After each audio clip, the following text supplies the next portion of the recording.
ญพรเด้อญาติโยมทุกคนทุกท่านนะทักไทยเสาร์วันที่29กันยายน2568ใกล้ละสิ้นเดือนละใกล้ออกพรรษาละการกำหนดเวลาชีวิตมีอยู่หนึ่งก็มีเวลาของแต่ละคนคือกันได้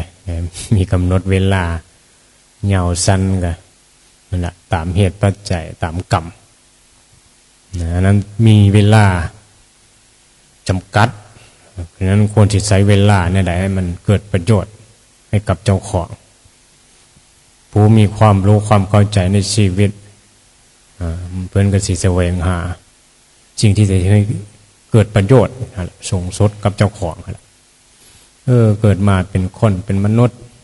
อย่างน้อยสิมีค่าที่สุดเนี่ยหาความสุขนะเป้าหมายของแต่ละชีวิตคือว่าล่ะมีความเห็นมีความรู้ตามความเป็นจริงก็สิคิดว่าการได้สัมผัสการได้มีหมายถึงว่าการได้มีแล้วกระทบสิ่งนั้นให้อารมณ์ให้มีอารมณ์ที่พอใจในสิ่งนั้นนั่นแหละคือความสุขเป็นธรรมชาติธรรมดาของสัตว์โลกของกิเลสตัณหาที่ยังบ่รู้ความจริงว่าสังขารบ่เที่ยงบ่มีอย่างยึดมั่นถือมั่นใดจังหลงกันต่อไปก็มีการทำกรรมต่อไปเป็นวัฏฏะต่อไปกิเลสวัฏกรรมวัฏวิปากวัฏนั่นแหละวัฏคือการวนมาเกิดมาเป็นมนุษย์บ่มีความรู้เรื่องการวนของกิเลสตัณหาในใจมีกิเลสสร้างกรรมขึ้นมากรรมก็วนไปหาวิบากกรรมเพราะกรรมคือการกระทำสิ่งใดได้รับกรรมนั้นผลก็คือวิบากกรรมสุขแน่ทุกข์แน่ดับไปหายไปมีกิเลสก็เฮ็ดกรรมต่อไปบุญกรรมบาปกรรมสัตว์โลกไปตามกรรมพ้นออกจากกรรมบ่ได้ถ้าบ่รู้จักธรรมบ่รู้จักสังขารบ่รู้จักถอนอุปทานขันธ์เนี่ยมันสิมาจบมองนี่พ้นทุกข์ได้มองนี่มองการเข้าใจกรรมว่ามันมีผู้กระทำจังพิจารณาในการกระทำว่าต่อไปสิให้มันเป็นธรรมบ่มีการกระทำแต่กระทำไปแต่บ่มีเฮาทำนี่บ่นั่นล่ะมันเป็นธรรมเนี่ยทำสักแต่ว่าทำรู้สักแต่ว่ารู้เห็นสักแต่ว่าเห็นพาหิยะโอ้มันแปลว่าการกระทำทุกอย่างแต่บ่มีเฮาทำโอ้อันนี้นอสักแต่ว่าเนี่ยเพื่อสิเห็นเนี่ยเพื่อสิเข้าใจธรรมะเนี่ยเพื่อสิรู้เนี่ยคำสอนพระพุทธเจ้าเนี่ยนี่บอกต้องใช้การเรียนรู้ต้องใช้การไข้ควรโยนิโสมนสิการเป็นว่าการไข้ควรโดยแยบคายการมาพิจารณาสื่อธรรมะให้มันเกิดความรู้ความเข้าใจตรงนี้เป็นว่าเป็นสิ่งที่คนนี่มองเห็นความสำคัญเกิดมาแล้วก็เจอสิ่งที่มีประโยชน์เห็นให้เฮาเนี่ยพิจารณาตามแล้วเนี่ยมันเป็นตามจริงในนี้อีหลีเนี่ยจังมีบางคำจังว่าบางคนก็ยอมรับความจริงมาได้คือยอมรับความแก่ยอมรับความเจ็บยอมรับความพัดภาคบ่ได้ยอมความตายบ่ได้ทั้งที่มันก็เป็นความจริงเนาะพัดภาคก็เป็นสิ่งธรรมดาแม่นบ่เฮาสิมีหยังยึดมันถือมันหยังได้เนี่ยอันนี้บ่ยอมกระทบเพราะจิตใจกิเลสคือว่าตัณหาแล้วมันต้องเอาให้หยังให้ได้ดังใจต้องถือใจต้องเอาใจมันเป็นดังใจนะบ่อีหยังถือใจพอใจสิ่งใดอันนั้นล่ะดีมาวัดครูบาอาจารย์เว้าถือใจเว้าส้มพระน้อยหรือว่าคนในโลกเขาให้เงินให้ทองแม้เขาสิเป็นโจรเป็นขี้เหล้าเมายาแต่เขาให้เงินเขาถือใจเขาเพราะเขาให้เงินก็ดีเขาดีมันถือใจเพราะเขาได้ในสิ่งที่เขาต้องการคือเงินบอกว่าเขาสิเป็นได้ก็อย่าได้เขาได้เงินละถือใจเขาตรงที่เขาได้ผู้อื่นสิเป็นได้เลือกก็อย่านี่ไม่ได้สนใจเห็นปะแล้วคนทั้งหลายก็ยกย่องคนที่เอาเงินมาให้วัดเขาดีไม่ได้เหม็นมีการพิจารณาว่าดีนะมันหมายถึงอย่างดีมันหมายถึงการที่ เนี่ยเป็นประโยชน์ต่อตนเองและผู้อื่นการบ่เบียดเบียนการมีศีลมีธรรมดีมั่งนี้เนี่ยดีมั่งถือใจเจ้าของคนนี่อย่างถือใจเจ้าของดีมั้ยอันนั้นดีด้วยความหลงดีด้วยตัวตนที่ยึดในดีเห็นบอกแม้แต่ว่าทำบุญมันดีแต่ว่าบ่ดีที่ตรงไหนพุทธเจ้าว่าบ่ดีตรงไปยึดดีนั่นแหละตรงไปยึดสุขดีนี่ก็ยังให้โทษเฮ็ดดีก็ดีต้องมีความสุขเฮ็ดบุญก็ดีต้องมีความสุขก็ดีแต่ว่ายังไม่ดีที่สุดดีที่สุดสูงสุด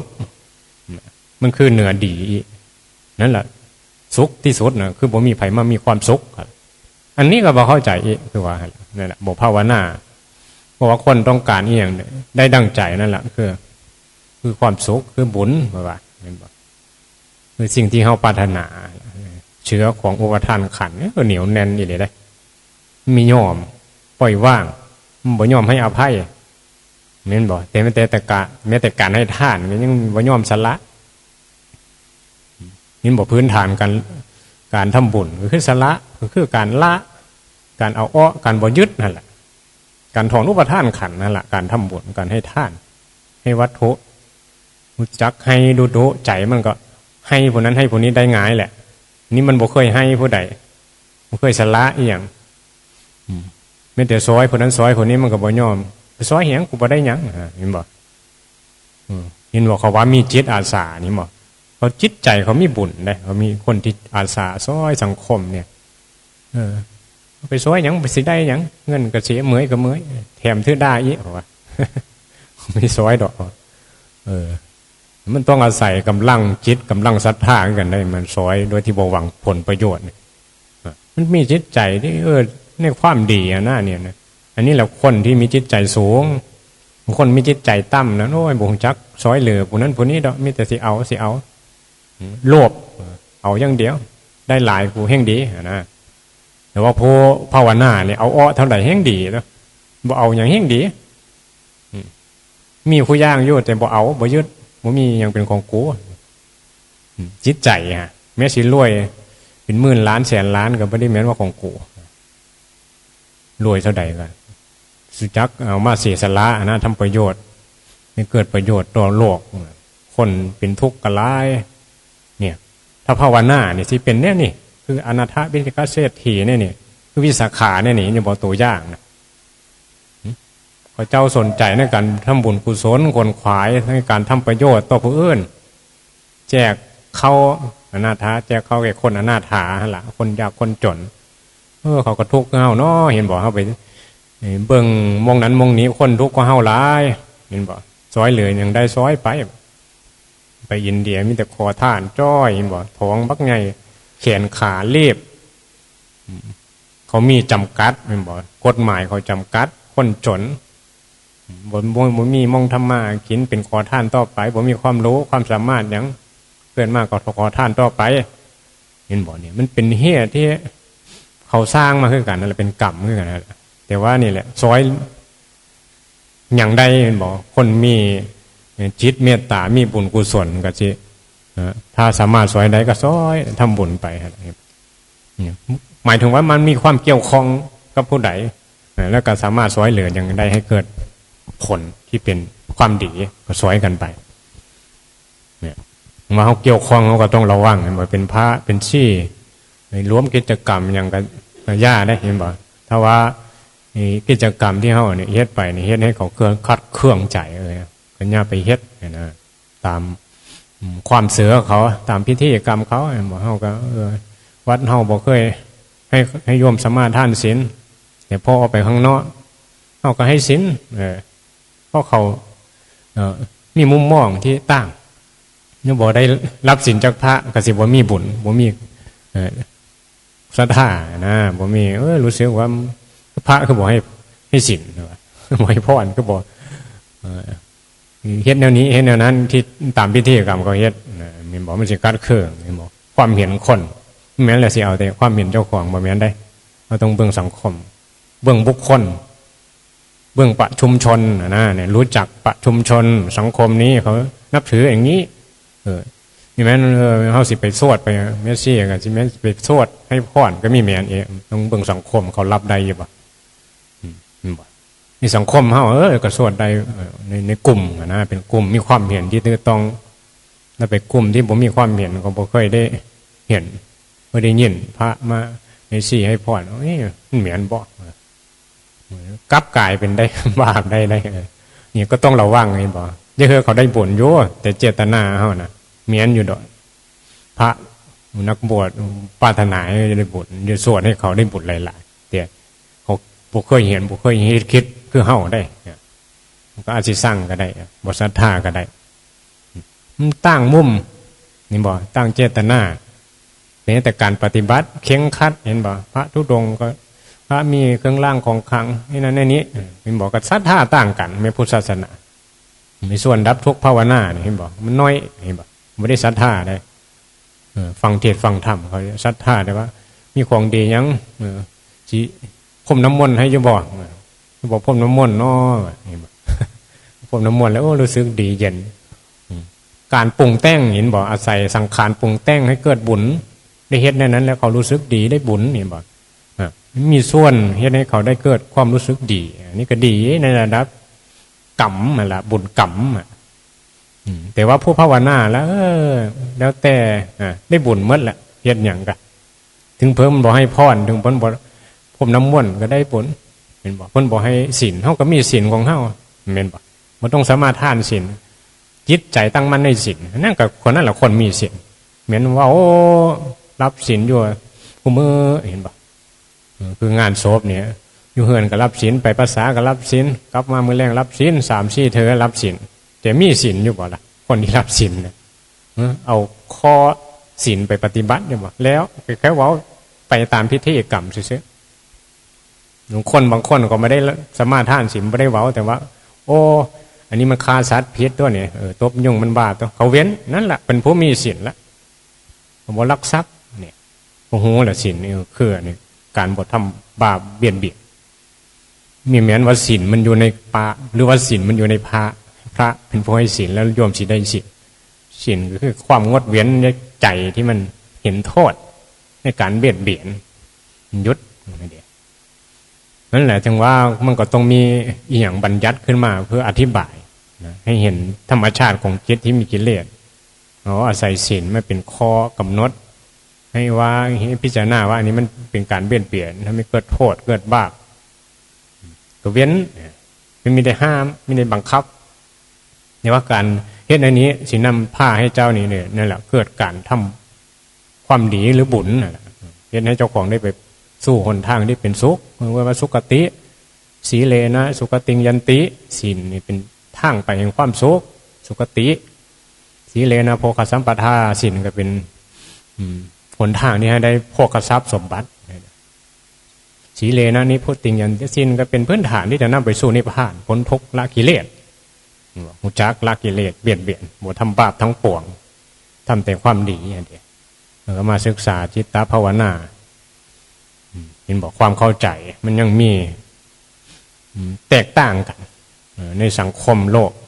ในกลุ่มเฮากับมันมีปัญหานะมีความเข้าใจกันแต่ก็ยังมียังคัดยังบ่หมดก็มีได้ยังลังเลสงสัยอยู่ก็มีมันเคยยึดเคยถือเคยเห็นมาดังนั้นการเกี่ยวข้องกับคนหรือว่าญาติโยมแต่ละมองเป็นเรื่องทีเอาก็ต้องเบิ่งบริบทเกี่ยวข้องเนี่ยได้ส่วนมากก็เป็นเรื่องบุญนั่นแหละแม่นบ่ดังนั้นครูบาอาจารย์ที่หลวงพ่อนี่เพิ่นบอกคอยออกไปเทศข้างนอกเพิ่นก็เทศกันเฉพาะเทศเฉพาะญาติธรรมแม่นบ่ผู้ที่สนใจในปฏิบัติธรรมเนี่ยเพราะการฟังธรรมในนี้มันเป็นสิ่งที่ผู้ฟังเนี่ยเข้าใจได้ยากและสนใจน้อยแต่เทศเรื่องของอานิสงส์กรรมบุญเห็นบ่อุทิศบุญกุศลได้บุญไหมคนตายได้รับบุญไหมอย่างเงี้ยนี่ก็จะสนใจอยู่ทำบุญอุทิศมีอย่างเนี้ยสวดบทอย่างเนี้ยเห็นบ่ทำพิธีกรรมไปกุศลธรรมะกุศลธรรมะบ่เมื่อก่อนก็ไปภาษาไปซักอนิจจาพนว่าละบางสกุลนั่นแหละให้เอาได้ใส่สินพวกไว้กับธาตุ กระดูนั่นแหละโยงมาให้พระสวดมนต์อธิษฐานแผ่บุญกุศลไปให้อะไรว่ากันเนี่ยมันเป็นประเภทนี้ความเชื่อแต่ว่าถ้าเบาต่ำคำสอนพุทธเจ้าแล้วเอามาทำบุญให้พระนี่หลดแล้วก็อุทิศให้คนนั้นคนนี้เขียนซื้อมาเจาะจงผู้ไหว้ชนจริงๆแล้วก็แผ่เมตตาทั้งหมดนั่นแหละบอกว่ายุคใดสมัยใดมันบอกการเวียนว่ายตายเกิดมันมีญาติพี่น้องเปรียดเห็นบอกคือเปรียดพระเจ้าพิมพิสารตั้งแต่สมัยพระเจ้าพุทธเจ้ากัสสปะผมมันจักล้านปีเห็นบอกญาตินะเจ้าว่าญาติเจ้าน้อยบอกอย่างนี้เวียนว่ายตายเกิดอย่างนี้นะมันเป็นหมู่เป็นญาติเป็นพี่น้องกันเมื่อแล้วมาเจอกันทั้งผีทั้งเทวดาทั้งหมู่มากาใกล้เนี่ยพี่น้องญาติเคยเกี่ยวข้องกันแล้วมันจึงมาเกี่ยวข้องมากินมาอยู่มาหายมาด่าเดี๋ยวก็ย้อนเกี่ยวข้องจังได้มาเห็นเปี้ยก็จังมาเห็นพระเจ้าพิมพิสารก็ยะแล้วเนาะเกี่ยวข้องกันแล้วมันจังเห็นกันความบังเอิญไม่มีในโลกหรอกการมาเกิดอยู่นี่การไปเห็นไปอยู่จังหวัดนั้นไปเห็นผู้นั้นไปฮักคนนั้นไปสร้างคนนี้ไปฆ่ากันอยู่ฮันอยู่นี่โผเม่แต่งงานกันสุดท้ายฆ่ากันเห็นป่ะก็มีเหตุปัจจัยในอดีตรวมทั้งปัจจุบันนั่นมันแหละบทศึกษาธรรมมันก็สิเกิดกิเลสขึ้นมาเห็นป่ะก็สร้างกรรมต่อไปนี่แหละชีวิตเฮาสิมาจบยุติกรรมได้ด้วยกันศึกษาปฏิบัติธรรมมันสิจบได้ด้วยธรรมะละกิเลสตัณหาอุปทานขันธ์นี่แหละละครชีวิตสัตว์โลกสิจบลงใดนะเพราะฉะนั้นก็เวียนว่ายตายเกิดแสดงละครสัตว์โลกต่อไปเกิดเป็นมาเกิดเป็นแม้เป็นเพราะมานั่งให้ซิมซีคือว่าละมองให้หากันโยเกิดเป็นอย่างพัดพากจากอีอย่างก็ให้เลี้ยงหมูเลี้ยงหมาเลี้ยงแมวมามันตายก็ให้น้ำมันแหละปูต้นไม้มันเหี่ยวมันเฉาก็ให้น้ำต้นไม้ยึดมันถือมันรักอย่างห่วงอย่างก็เป็นทุกข์กับสิ่งนั้นอุปทานขันธ์มีกิเลสก็มีแหละกรรมก็มีวิบากกรรมก็มีทุกข์เกิดขึ้นนี่แหละสัตว์โลกบุญนั้นแหละจุดจบนะละครชีวิตของสัตว์โลกสิจบลงได้โดยการมาถอนอุปทานขันธ์เข้าใจคำสอนพระพุทธเจ้าแล้วบอกข้าพเจ้าเข้าใจแล้วว่าละครเรื่องนี้ละครเรื่องสัตว์โลกจะจบลงได้ด้วยการมาถอนอุปทานขันธ์เนี่ยสัตว์ห้าในนี้อยู่ป่ะมันอ้อนวอนเพื่อนขน้อยมีโพดีรู้ดีแน่มีร่ำรวยขึ้นมาแน่สัตว์น้อยที่มีความสุขมีความสุขกับอีหยังมันดับโยมไม่เห็นบ่รูปกระทบตาเห็นรูปหยังสุขดับบ่พอใจมาดับทุกทุกคณะเห็นอยู่บ่หลงคณะเห็นอยู่บ่สุขกับหลงทุกหลงสุขเวทนาทุกขเวทนาไม่ใช่ตัวตนไม่ใช่เราหลงโง่ยึดอยู่น่ะเห็นอยู่บ่บ่เห็นแล้วบ่ศึกษาแต่ฟังธรรมอยู่นี่ก็เห็นอยู่รู้อยู่แต่พ่อไปกระทบอิเลก็ว่ายังยิ้มยังให้กับอันนั้นอันนี้อยู่เห็นบ่สิเอาอยู่บ่กิเลสเหนียวแน่นฝังแน่นมาไม่รู้กี่ภพกี่ชาติการวินว่ายตายเกิดครูบาอาจารย์จังมากระตุ้นให้มีสติเอาให้มันจริงมันจังให้มันเด็ดเดี่ยวธรรมะก็ได้นี่แหละให้กิเลสมันจูงหูดังจูงไปทั้งนั้นจูงไปหาโพจูงหาลูกจะได้อันนั้นจะได้อันนี้โยโลกแย่งกันโยเห็นบอกแย่งเหยื่อแย่งรูปแย่งเสียงแย่งกินแย่งรสแย่งสิ่งของบ่เทียงแย่งของที่ยึดมันถือมันมาได้กันละมันเป็นอนัตตาละสิไปแย่งหยังหลังกายเจ้าของก็ยังสิแก้สิเท่าสิตายไปสิไปเอาอีหยังกายสิยื้อมันมีอยู่แล้วเห็นบอกมันก็สิงมยอมฟังเขาบอกเนี่ยมันสังขารบ่เทียงบ่เห็นหมอศึกษาธรรมแล้วก็บ่ได้สลดสังเวชนะคือบ่ได้พิจารณาเนื่องนะเราควรพิจารณาทุกวันเถิดก็ยังสวดกันอยู่กับพิจารณากันได้ไหม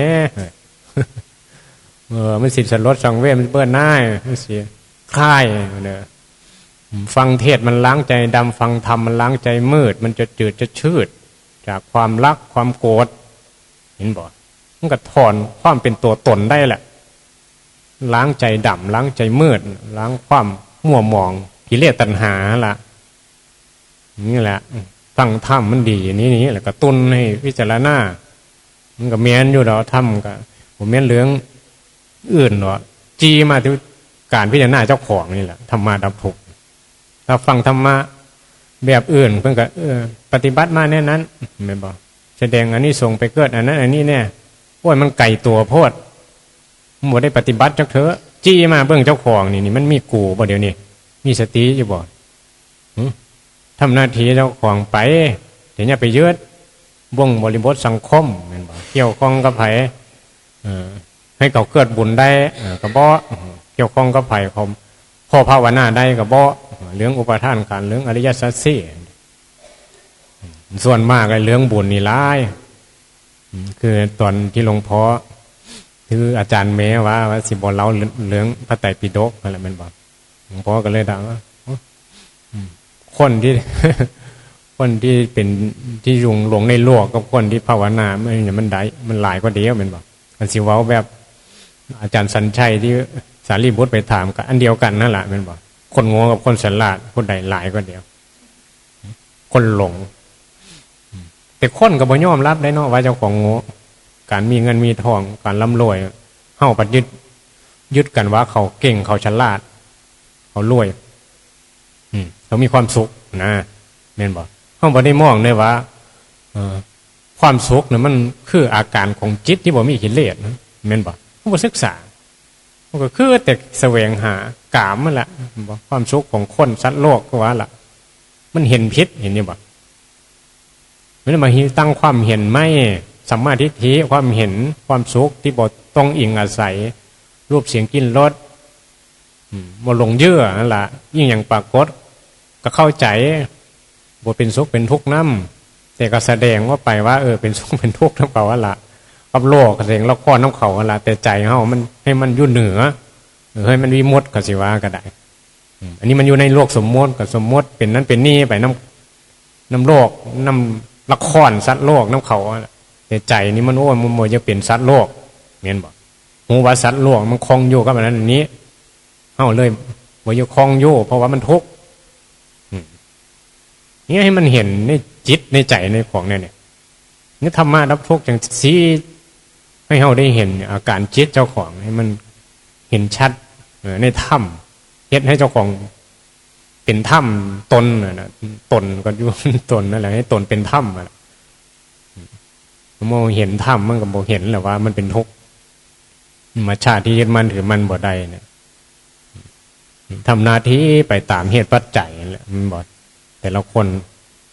หน้าที่ต่างกันไม่ได้แม้นว่าเป็นพระอรหันต์แล้วสิมียศถาบรรดาศักดิ์มีคนสรรเสริญหลายแม้นว่าเราบ่เจ็บบ่ป่วยบ่แม้นมีแม้นว่าบ่มีคนด่าบ่ศรัทธาหรือศรัทธาบ่เกี่ยวผู้ภาวนาแล้วก็มีแต่มุ่งมั่นที่จะรักษาจิตเจ้าของวิจารณ์สติละกิเลสเนี่ยเป้าหมายตรงนี้การปฏิบัติการละกิเลสนะแม้เราไปสนใจเรื่องอื่นหลายกว่านะอันนี้มันสำคัญกว่าแหละมันบอกคือการละกิเลสเนี่ยสำคัญมันยังมีตัวตนมันก็มันยังมีทุกข์โจโอ้งานนี้แหละคืองานหนักที่สุดในชีวิตในชีวิตที่เกิดมาเนี่ยมันนักตัวมันมีกิเลสนี่แหละขันธ์ทั้งห้าเป็นของนักนู่นนี่มันโง่นี่แหละถ้าเอากิเลสเอาได้มันก็จบแหละมันก็เบาแหละงานกับวันนักมันมีตัวตนเข้าถึงโสดาบันก็โอ้ยเบาสบายแหละแม่นบอกยังน้อยก็ให้ได้สัมมาทิฏฐิความเห็นถูกต้องปฏิบัติละกิเลสขันธ์ห้านี่แหละหนทางถูกต้องแล้วนี่มีเห็นมีถูกต้องเหมือนกันนี่แหละความเห็นก็ยังพิษก็ยังปรารถนาสีกาก็มีเลยเจ้าอาวาสก็บอกปรารถนาเงินทองลาภสักการะอย่าสร้างงั้นอย่าสร้างนี่ให้มันใหญ่โตไม่ได้เหม็นปรารถนาที่คือต้องปรารถนานิพพานแต่ถ้าปฏิบัติอิเลก็คือว่าล่ะว่ามีตัวตนมาปรารถนาเนาะเพราะการเอาตัวตนอ้อนี่แหละคือนิพพานก็ต้องอธิบายในนี้แหละนี่บอกฉะนั้นต้องฟังไปเรื่อยๆแล้วเขาสิเห็นลักษณะจิตใจเจ้าของมันที่จบลงได้กัน เรียนรู้ใจเจ้าของเป็นปัจจัตตังเฉพาะตัวของไปของมันทุกก็เป็นของไปของมันย่อนี่แหละจังว่าเขาอยู่ตัวผู้เดียวฮะมาผู้เดียวเขาอยู่ผู้เดียวเดี๋ยวนี้นะรู้สึกนึกคิดเขาก็รู้ได้ผู้เดียวนี่ความเห็นกับสิ่งปรากฏแนวใดเขาก็รู้ได้ผู้เดียวเห็นเนาะสิหาเรื่องกับสิ่งปรากฏเขาก็อันนั้นแหละสัตว์โลกพออันยังคลองอยู่ยังสุขยังทุกข์อยู่ผู้ภาวนาก็สิมีสติบ่หาเรื่องกับสิ่งปรากฏแล้วมันเผลอไปก็ให้มีสติรู้ทันว่ามันเป็นทุกข์กันแล้วนี่แหละก็เฮ็ดไปแหละงานนี่บ่ศึกษาไปแหละใจเจ้าของมันสิผลทุกข์ใดเพราะมาเฮ็ดงานทั้งจิตทั้งใจนี่ภาวนานี่แหละนี่แหละเฮามันเน้นย้ำกันในความสำคัญในการภาวนาสวยหรืออย่างใดก็เอียดไปหน้าทีมันก็บ่เป็นทุกข์ได้เห็นบ่พอมันเฮ็ดไปแล้วมันบ่ยึดสบายได้นี่แหละจิตโลกบ่หวังอย่างในโลกเนี่ยความบ่เที่ยงแท้ของโลกโลกนี้เป็นทุกข์หนอคนเห็นอยู่ว่าโลกนี้เป็นทุกข์สุขก็เป็นอย่างเห็นบ่เบิ่งแหน่เลี้ยงลูกมาจากคนเลี้ยงหลานจากคนสุขอีหลีอยู่บ่พิจารณาเบิ่งดูแล้วยังบ่พอได้ยังว่าสิมี